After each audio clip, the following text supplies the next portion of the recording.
Two nerds went to college and found each other in the English department basement and became instant friends. 8 years and 3 degrees later, they're reunited. You're listening to Book Club, the movie, the podcast.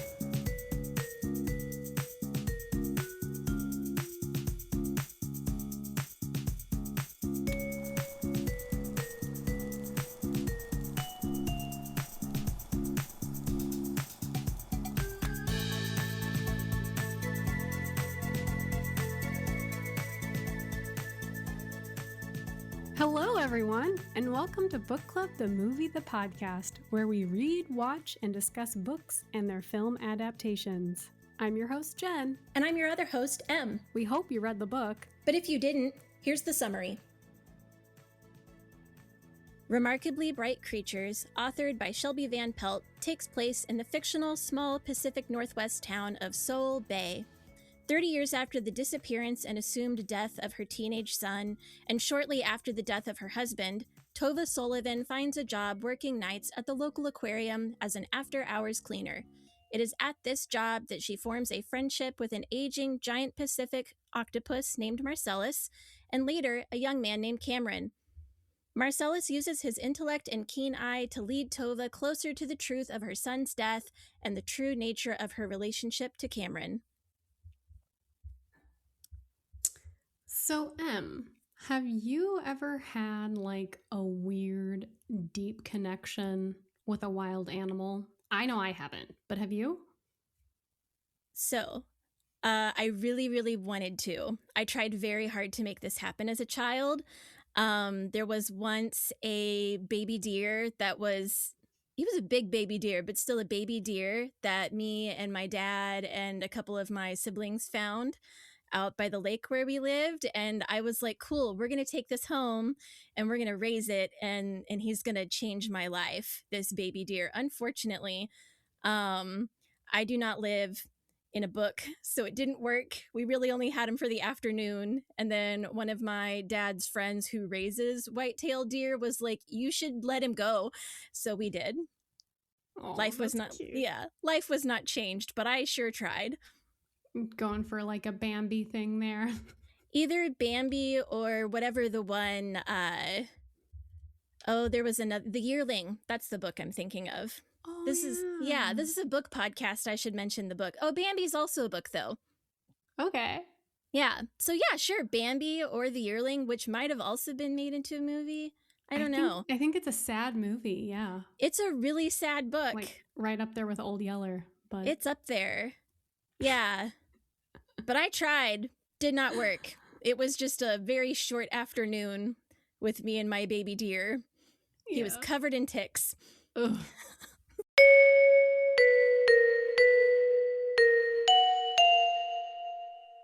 So, fun facts. Remarkably Bright Creatures is the third feature film directed by Olivia Newman, who previously directed First Match in 2018 and the 2022 film adaptation of Where the Crawdads Sing. Oh, we should do that one. We should read that one sometime. I've actually never read it. I think that book came out a while ago, didn't it? Yeah, I think the book came out in like the late 2010s, teens. And I haven't read it either. I think it's kind of like a Southern Gothic noir vibe. That so type I think of that'd be really thing. fun. If it's the person I'm thinking of, there's like some dark, not so happy things about the author. But whatever. If we cover it, I guess we can talk about it then. Yeah. All right. So yeah, the book begins with Marcellus, aka the giant Pacific octopus. He's in his tank at the aquarium. The very first chapter is titled Day 1299 of My Captivity. And I listened to the audiobook, so the drama was there. It was thick with drama. Loved the voice actor of the audiobook. Oh, He yeah. was great. Me too. He was fantastic. And then we also see Tova, our main female protagonist, who is preparing for battle, aka cleaning the aquarium. She's the night cleaning lady. And then about 25 pages into the book, we meet Cameron Cassmore, which is kind of a third primary main character. And Cameron is on his way to help his Aunt Jean. Yeah, she had like alleged snakes in her bushes or something like that. I don't know. Clematis. Yeah. Yeah, in her clematis, whatever that is. I don't know. That bit was kind of where I struggled in the book, though. I was really enjoying Marcellus quite a bit. I'm always one for like sentient animals, always have been on board with that. Tova was great.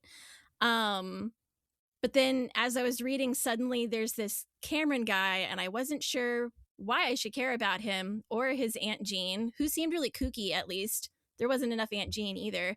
Um, but I couldn't think of any connection between those three individuals so far. I kind of did like zero research before I started reading the book. I had no idea what was going to happen other than there's an octopus in there somewhere. Um, but I don't think I really cared that much for Cameron ever. Yeah. Yeah, you were I mostly was. there for Yeah, I Tova was. and I was there. Marcellus. Yeah, Tova and Marcellus. I liked them. Cameron, not a fan. Yeah. Yeah, I came around to Cameron eventually. I agree that kind of introducing him was a little rocky. Maybe it should have come earlier in the book. But I will say that compared to the movie, which begins with Marcellus, who's voiced by Alfred Molina, Marcellus is remembering the ocean and he talks about missing the peace and quiet of home. right. Yeah, I I was watching this on my laptop, and I saw all of the different like ocean critters and the water and the kelp and just everything out in the ocean, and it was gorgeous. And Alfred Molina's voiceover was perfect, and I was like, "Ooh, I should pause and turn this on the big TV and watch it on there because it's going to be really cinematic, right?" But I didn't. I finished it on my laptop and watched it a second time on my phone. Nice. Yeah, I actually also watched this on my laptop, but I agree. Those opening scenes were highly cinematic. And then from those, we get a series of lovely transitions. First, from Marcellus's tank. It kind of like zooms out of the tank and shows like a bunch of children peering in at him. And then licking the glass. Right, Licking the glass. right. And in the movie actually starts with day 1401 of my captivity, of Marcellus's captivity. Hashtag free Marcellus. And then from there we get an introduction to Tova, who's played by Sally Field, in a montage of her cleaning the aquarium, complete with scraping disgusting gum off the ground, like is in the book. And then maybe like 10-15 minutes into the movie, we get a really cool transition where Tova's driving down a 2-lane highway and Cameron's beat up camper van is going the opposite direction. So camera's on Tova, and then as Cameron passes, the camera is on Tova, and then as Cameron passes in his RV, it switches. It follows him to Cameron, who's played by Lewis Pullman. And then we see Cameron sputter into Ethan's shop, and the rest is history. Yeah, I did really enjoy the film transitions at the beginning. They were perfect, and they really allowed us to move between the three POVs in a way that the book didn't do for me, at least. I think the movie did a way better job at the transition between the three POVs. It did a better job than the book. Yeah, I think so. I think TBH. The scenes were really cool. I really enjoyed those transitions. All right, I want to talk about Marcellus. So in the book, he functions as like a catalyst character. He triggers change and revelations, and he connects otherwise isolated characters, aka Tova and Cameron. And I don't know, as I was reading, I realized that he's basically the book's emotional and informational bridge. And he's kind of like maybe our all-in-one literary device, right? Right, yeah. He also functions as like a temporal container, so his lifespan really creates a sense of urgency, and it moves the story along. We have a timeline of when things need to happen before it's too late. Right. And then he also has a really interesting point of view. He observes humans through the glass of his tank, and he's incredibly perceptive. And I thought that was interesting, and how it kind of flips the human-centric point of view. where like of aquariums where humans are there to peer in at animals or appear in at aquatic life into their tanks. Yeah, it flipped it. So I wonder if the many times that me and Jason go to the aquarium nearby, are they looking at me? Are they considering my life? I don't know. Anyway, I did really enjoy Marcellus's POV the most. I wish that there was more of him somehow in the book. I don't know. I think that any more of him and it might have been too much, and then maybe my opinion would change. But he was the best part. Fun fact: Alfred Molina, he actually played Dr. Octavius, also called Dr. Octopus or Doc Ock, in 2004's Spider-Man 2. That's hilarious. Imagine being typecast as an octopus. Whenever I was reading about this and doing like my research and stuff, one article said Alfred Molina returns to his roots. Yeah, okay, so like back to Marcellus. So we talked about how he operates in the book, and I thought that in the movie he mostly primarily just functioned like a narrator. His voiceover isn't always confined to the aquarium, but he's not always speaking through the outer world scenes. And so I felt like we lost a little bit of that all-in-one literary device that we had in the book. Right, kind of. I mean, I think that we could have had a little bit more of him narrating. What do you think? More or less of Alfred Molina speaking? I really like Alfred Molina, so more. So the book explores grief as identity through our main characters, which would be Tova, Marcellus, and Cameron. But the way this identity is expressed between the three of them is completely different from one another. Yeah, we see Tova, who's grieving her son, her husband, and more recently her brother Lars, who's left out of the movie. And we see that her grief is more of this like external identity. It's the people in Tova's life who act to reaffirm her identity as a grieving woman. Like they just won't let her forget, even for a minute, that she's lost everyone, right? And so she should be sad. Right. And one of the instances that we see of this is with her knitting group, the Knitwits, which is the perfect name for them. They like to tell her all of the things that she is doing wrong with her life as she ages. For example, like how she shouldn't be working anymore, or how she should consider dating Ethan from the grocery store. But they don't really have any solutions for her. Just, she's only being told what she's doing wrong. There's no like legitimate suggestions for how to fix her life in a way that they would see fit. All of their logic is really based on the fact that they have families themselves that can care for them as they age. And I guess Tova did have a brother named Lars, but he isn't in much of the book, and they don't really have a relationship for some unnamed reason. I tried to find it. I think there was even a sentence or two that was just like, I don't know, we don't, which I would have liked a little bit of information, or better reading comprehension skills if it's in there somewhere. I don't know. But his character really only seemed to exist to put the retirement home onto Tova's radar. Yeah, I can totally see that. I think the book kind of went into like she and Lars just grew distant, and then I think it just like turned into estrangement or something. And maybe he had a previous wife. I don't think they were married when he died. I think they got divorced, but it seemed like maybe the wife was a little bit of a problem there too. But we also see, so we have the Knitwits, we have how they interact with Tova, but then we also see the people of the town, like Ethan, who's a gossip.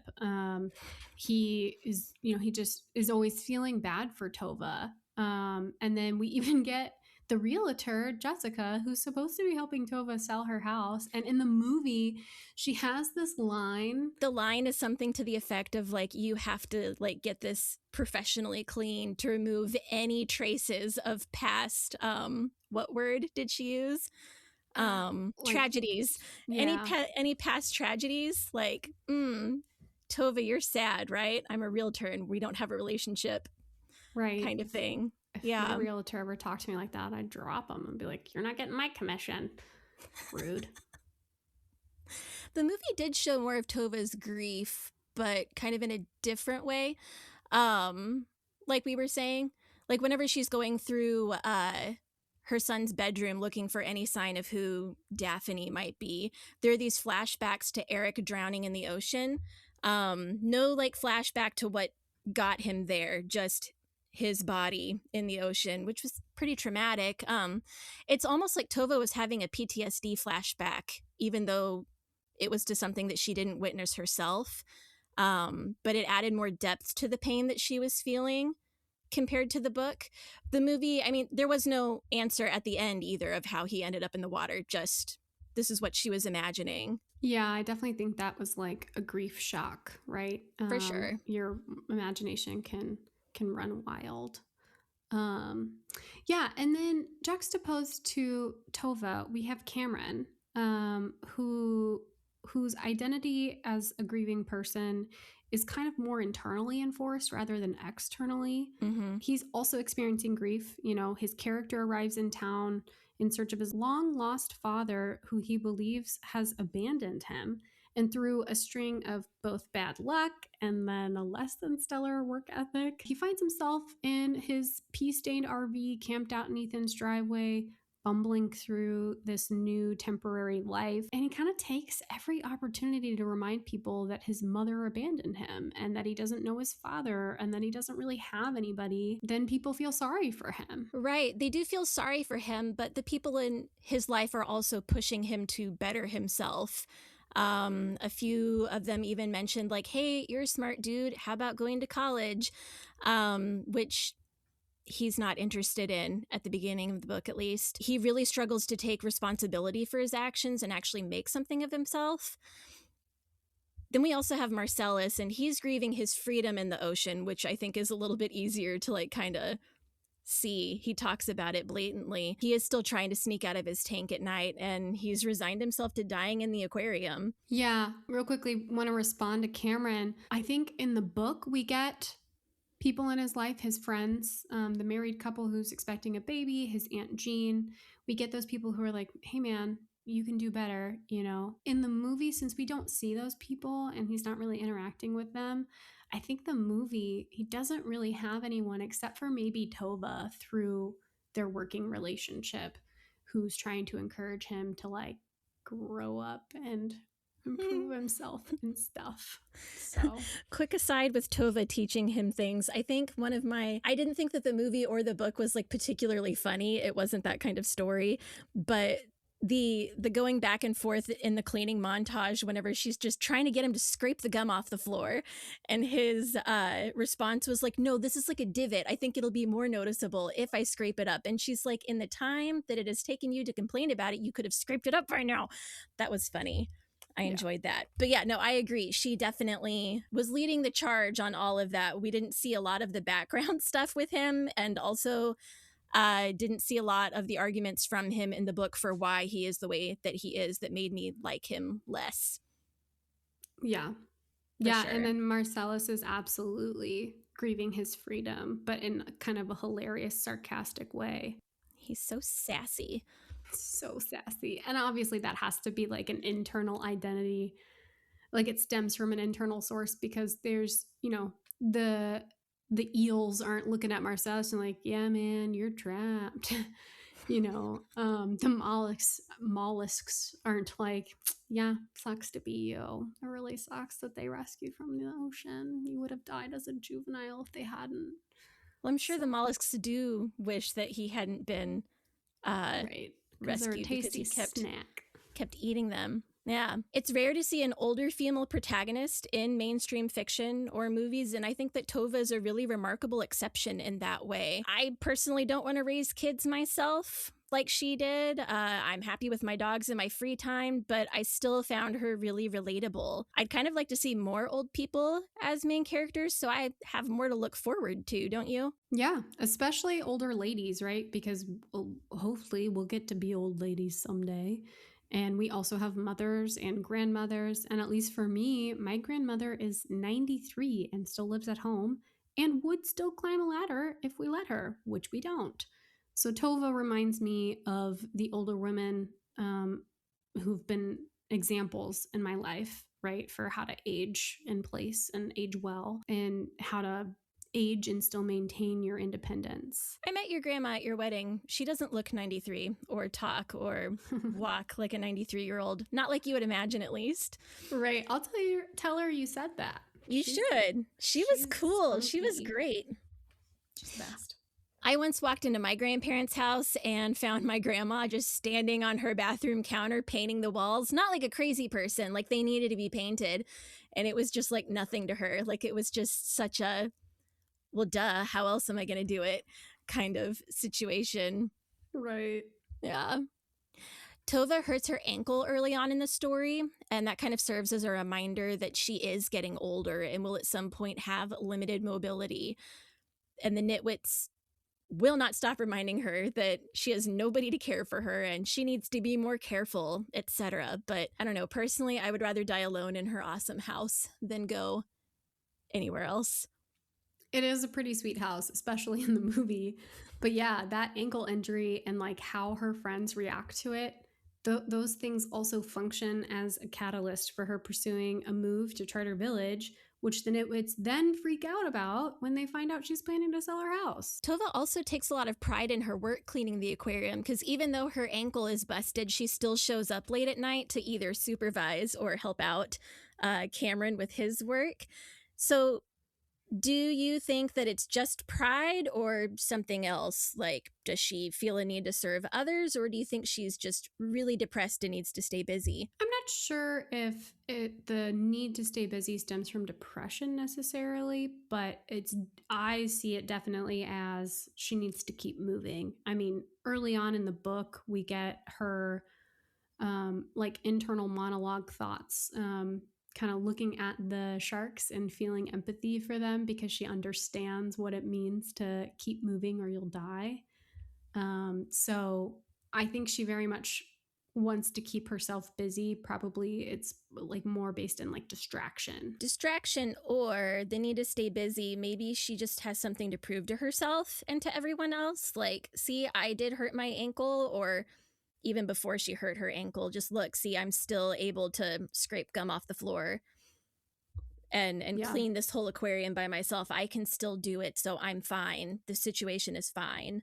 Yeah, and in the movie, we see Tova being so focused on trying not to be a burden that she ends up not being a very good friend. And her friend Mary Ann actually calls her out on this. I don't think she felt the need to be a good friend because she was like on her way out, quote unquote. Like she had already decided that she was going to move to the retirement home and leave her town behind, right? So I don't know. Her friends were a little bit clueless and like super obnoxious, but it was still really nice that they forced her to be somewhat included in their stuff. Yeah. I don't know if she felt like she was on her way out with her friend group or what, but I kind of saw it more as she was just so focused on making sure that she could take care of herself alone that she just didn't have the bandwidth. She didn't have capacity to care for the friends in her life in like a similar way. And she doesn't even realize that she's doing it. All right. I want to spend some time discussing the turning point in the book versus the movie.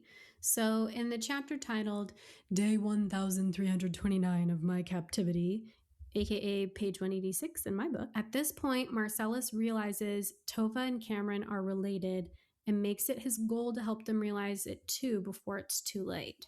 Too late meaning either Marcellus's death, or when Tova moves to Charter Village, or when Cameron leaves to go back to California, which I don't think Marcellus actually knows Cameron is planning to do that, but still, the reader knows. And of course, we know that when Tova moves and Cameron leaves, they would likely never see each other again. So, it really creates this some tension, and I enjoyed how as the readers we were in on it with Marcellus and we knew more than Tova and Cameron, so we could kind of like observe and watch it play out.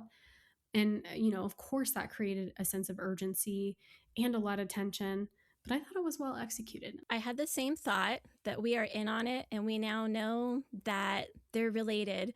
And I unfortunately was driving 8 hours in the car on a road trip while listening to this and was very, very tired. And I have a Post-it note on page 186, because I had to go back and look, where Marcellus says, oh, he's a direct descendant of Tova. And my very first thought was, oh my God, her son's not dead. Oh, like he's the son? Yeah. And then God. 30 minutes later, I know, that's what I said. And then 30 minutes later, I'm like, Emily, that's stupid. You're just driving through Oklahoma and you're tired. Her son, who's like supposed to be almost 50. Yeah, I know. And I was like, oh my gosh, how are they going to explain this away? Was he kidnapped as a child, as an 18-year-old child? Was it amnesia? What? It didn't take long for me to get back on track. And I'm like, okay, no, that's stupid. Never mind. In the movie, going along with the whole Marcellus having these realizations, he doesn't really say anything that would like point in the direction of them being related, just that they have something in common. He doesn't talk about a shared dimple or a shared walk or anything like he does in the book. Yeah, I think Marcellus did mention in the movie that they shared a similar kind of sadness, but it definitely wasn't enough. Not enough. That is too subtle. All kinds of people share similar sadnesses. We've all lost somebody. When I first saw the trailer, I hadn't gotten halfway through the book yet, and I thought the story was just going to be about friendship. I mean, on that note, I wonder what it was like for people who saw the movie before reading the book, or like, you know, maybe they're listening to this now and they've seen the movie on Netflix, but they haven't read the book yet. And I wonder if they knew Tova and Cameron were related based on just this like limited information from Marcellus. I wondered the same thing. And I spend a little bit too much time on the internet. So I searched on Reddit, and the user named Soft Drink Enjoyer said that they figured out the twist ending by reading the movie summary, like on Netflix. So I guess if you clicked play without reading anything, it might be a fun little twist. And then somebody commented underneath that, the user advice request account, they responded saying, yeah, she's his mom and the octopus is his dad. Pretty obvious if you aren't stupid. Could you imagine? Well, I mean, I thought that her son had gone through like some oceanic time warp to still be 30 and appearing 30 years later. I don't know, but I don't know. I'm not really sure. Yeah. I don't know.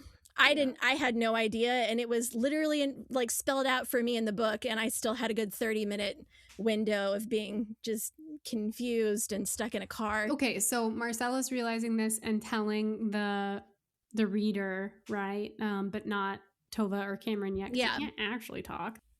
That's the turning point in the book, yes. So then what do you think the movie one could be?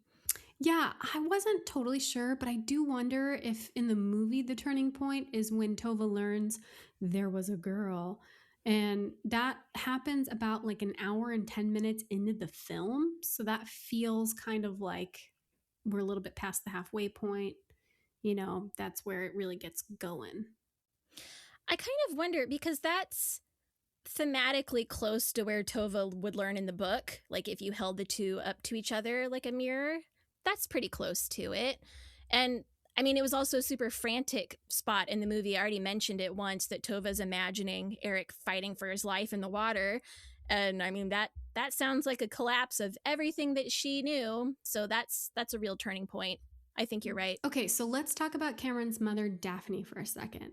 She was addicted to drugs. I don't think we ever learned which ones. And she abandoned Cameron when he was 9, leaving him to be raised by his Aunt Jean, who's pretty much erased from the movie. So, like, Daphne's not really a character, but she's still still very much an integral part to the story. I agree. She also wasn't in a ton of the book.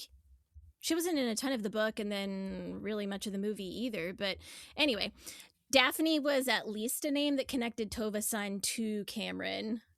I do kind of wish that Daphne was covered differently in both the book and the movie, because at the end of the book, we just learned that Aunt Jean is looking for her, and Cameron seems a little bit bummed out by that, but then just immediately moves on. The movie straight up kills her off from the get-go, and we get zero Aunt Jean. Yeah, and like talk about the camper, you know, was Daphne's like death That was his scene. inheritance. It's where it was. I mean, it's not like this movie is sunshine and rainbows, but that's pretty dark. That's dark. This is my inheritance, the RV where this my is mom my died. inheritance. Yeah, at least at least in the book it was a cheap camper that he could afford, and it smells like pee, and that's about as bad as it gets. Right. Yeah. And Yeah. so, yeah, going back to Daphne, Back to Daphne. she never really appears in either the book or the movie, but I just found it so interesting that it's like her life choices from early in Cameron's life or like after he was conceived. All of those snowball into his insecurity, his instability, his fear of abandonment. And not to mention that Daphne choosing to keep Cameron's father's identity a secret, just like that prevented Cameron from building relationships with his grandparents from an early age. I think this kind of proves that Daphne as a character doesn't actually need any page time to be a really controlling part of the story. Her absence is a major, like, power to the engine that is Cameron's emotional arc. And I think that's something that we definitely need to look at and appreciate as readers, but also as writers. She made a big impact, and it was her not making it on the page was still such an important part of the story and shaped all of the other characters around her. I think that's pretty cool that it all came together that way. Yeah, I mean, it's cool to think about as a writer, like what you can do in kind of like negative space. And that's where like Daphne occupies negative space, but negative space is a good way of explaining it. I learned that in my art class this last year. Yeah, it's all coming together.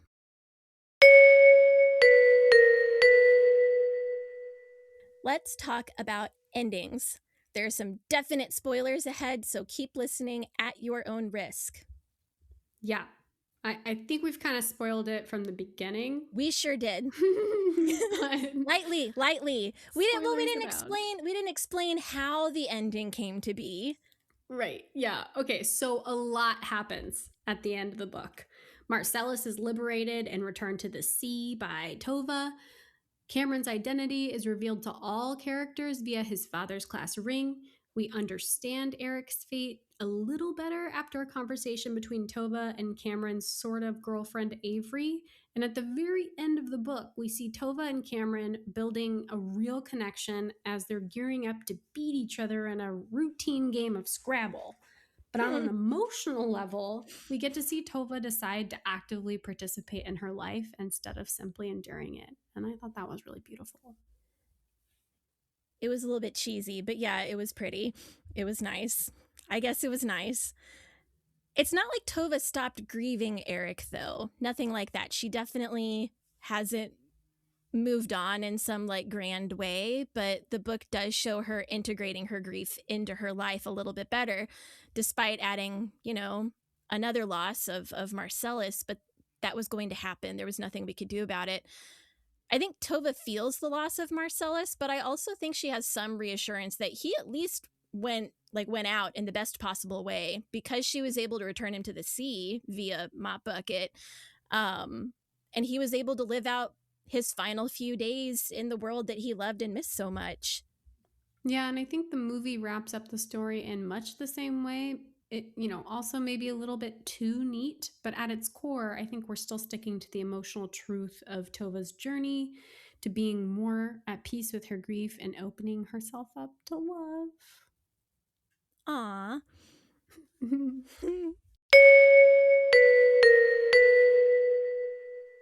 All right, now we get to nitpick. Pick those nits. Let's pick those nits. So first up, we've got chapter names in this book. And this is a positive nitpick. I thoroughly enjoyed having chapter names. I thought they were great. Every single one. I was like, oh, so good. And I will say that I don't know who decided it was like gauche or something to have chapter names.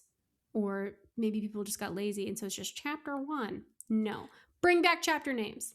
I kind of think that I stopped seeing chapter names after like middle grade books, maybe. Yeah, I don't know. Yeah, I don't know. I liked them. I was honestly like pretty excited to have the chapter names because I was like, great, this is going to make note taking so easy because the chapter name has something to kind of do with what happens in the chapter. I'm going to be able to make those connections in my brain. I'm going to be able to quickly look at the table of contents that doesn't exist and then go to the page where the chapter starts and find my notes. So that's my complaint, is that there's no table of contents. You don't get to know when the chapters start, and the chapters don't have numbers on them. Yeah. Give and take. There was some give and take. Right. Yeah. Yeah. One thing that I took issue with was that the movie starts on day 1401 of Marcellus's captivity, #free Marcellus.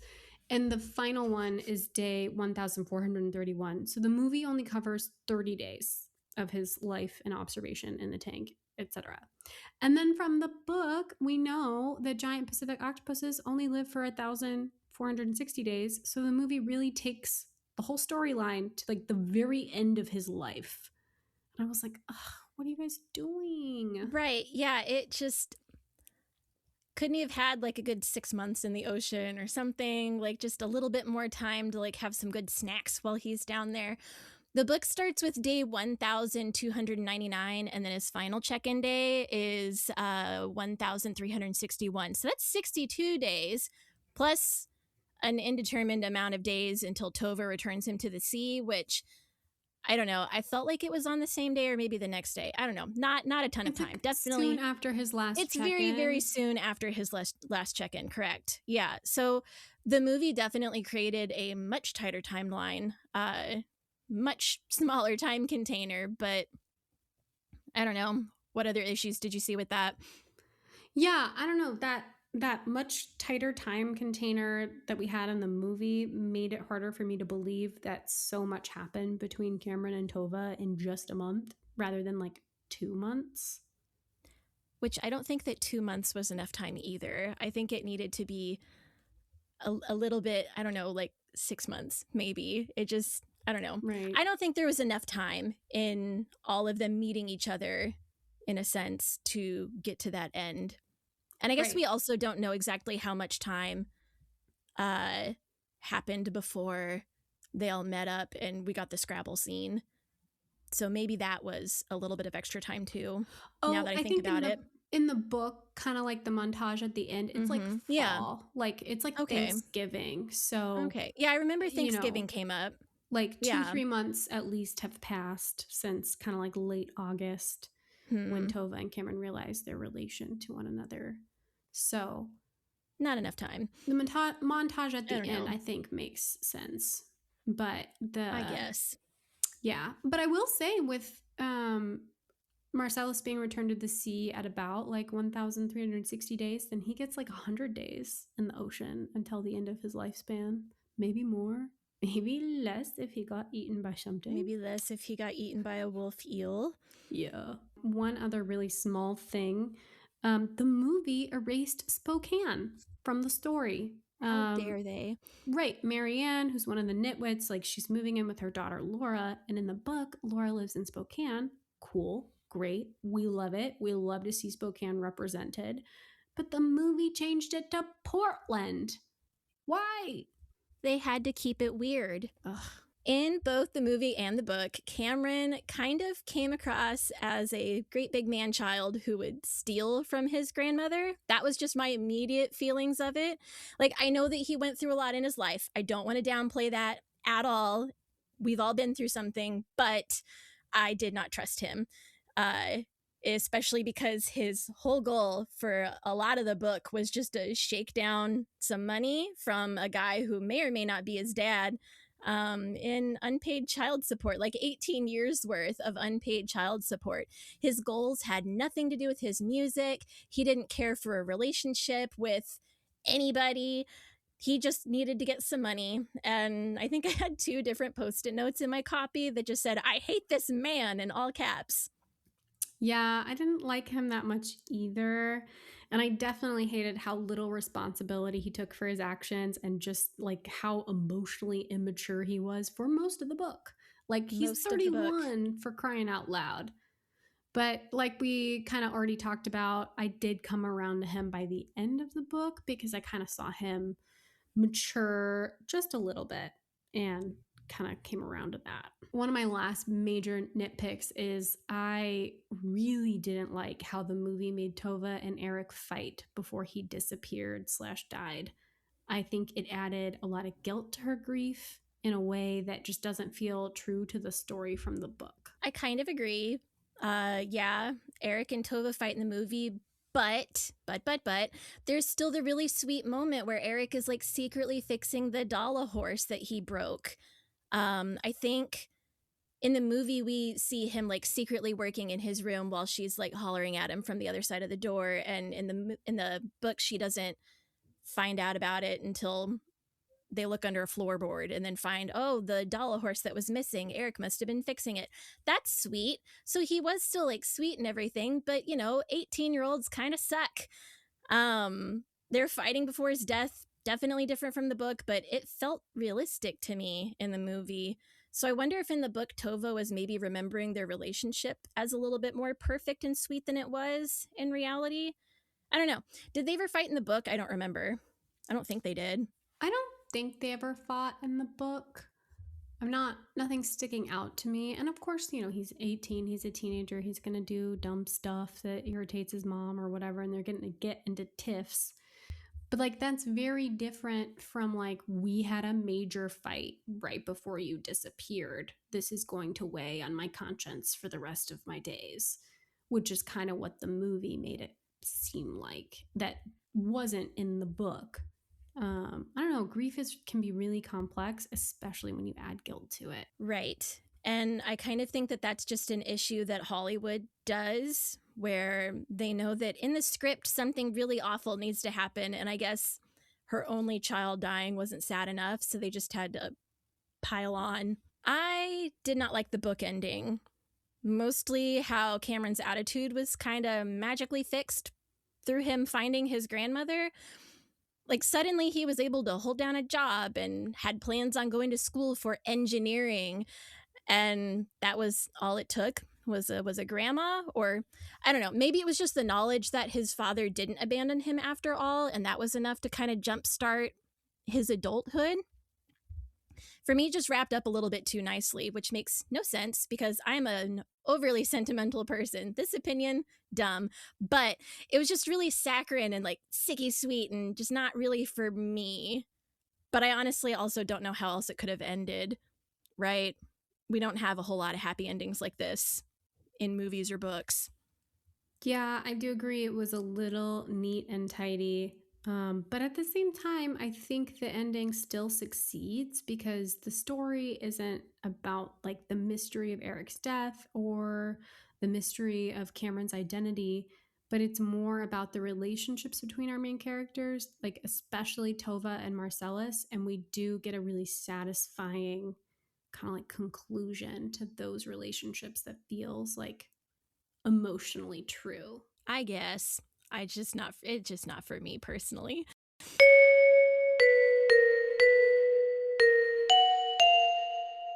So, are you a book nerd or a movie buff? This was a really hard one for me because I really liked the movie, the cinematic angles. I love Sally Field. I think she did a phenomenal job.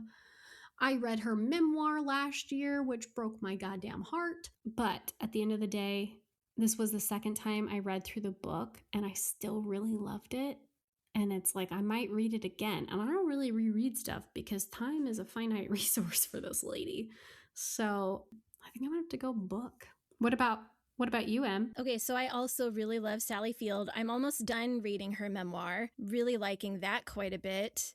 And I really liked her in the movie. She made the movie. Like, we talked about Alfred Molina, but she was what made the movie. If anybody else had been cast as Tova, it would have sucked, to be honest.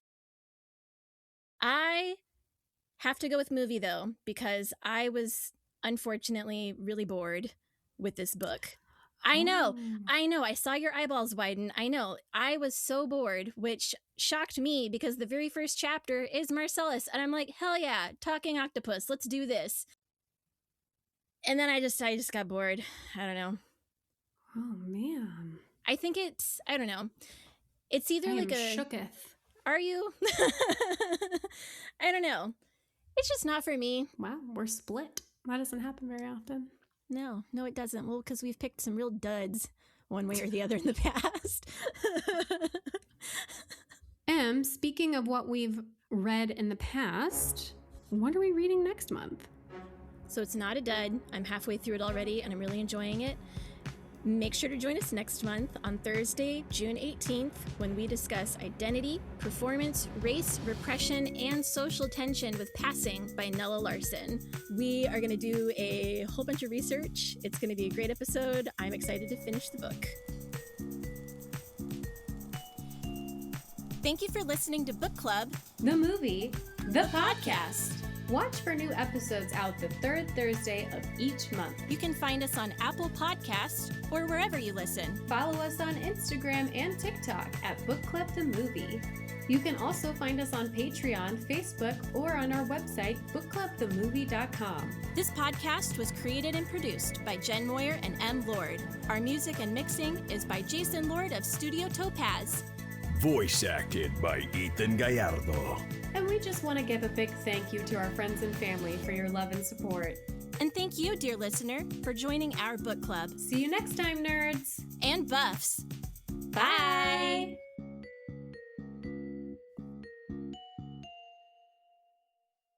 And then it's a clap, right?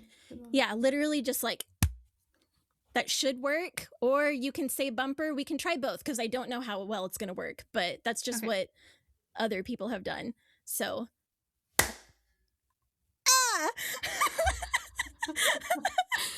So the one you did has a really long line, and mine is just like a little. It looks like when I talk, and I'm like, what? Okay, let me try that again. Okay. Sorry. Gotta get a little more slappy with it. Okay. Ah.